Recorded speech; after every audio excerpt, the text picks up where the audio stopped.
Now I'm reading chapter 1, verse 12 from the book of Esther.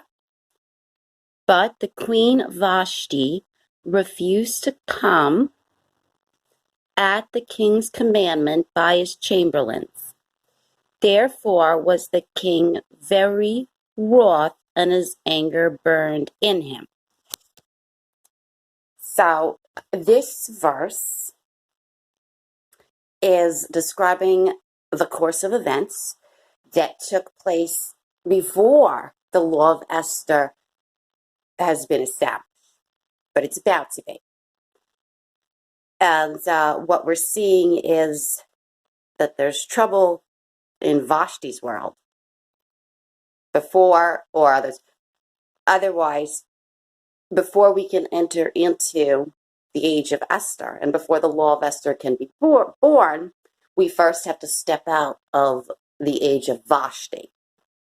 So in this particular verse, here and now, verse 12, chapter 1, we're still in the age of Vashti, if you will.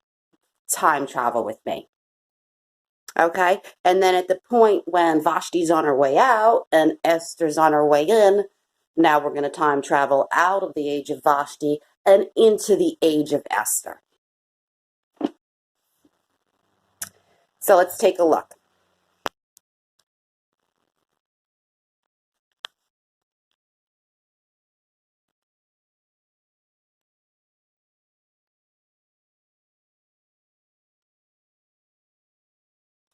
Verse 12 explains how Queen Vashti has refused to come.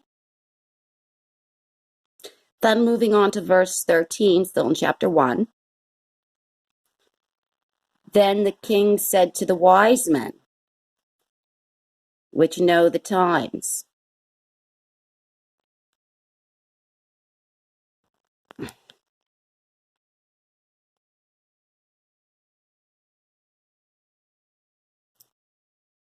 for so was the king's manner toward all that knew the law and judgment.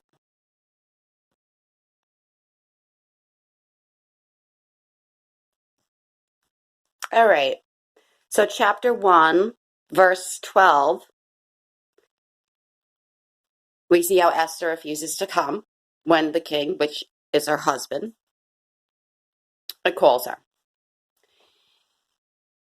The verse after that, verse 13, we see how the king is now consulting his advisors, if you will, or having the thought to consult his advisors, who are tagged as the wise men. So clearly the king is troubled right now because the queen, his wife, is not coming at his order. Yet at this point, he doesn't really know what to do about it. We'll see what happens next.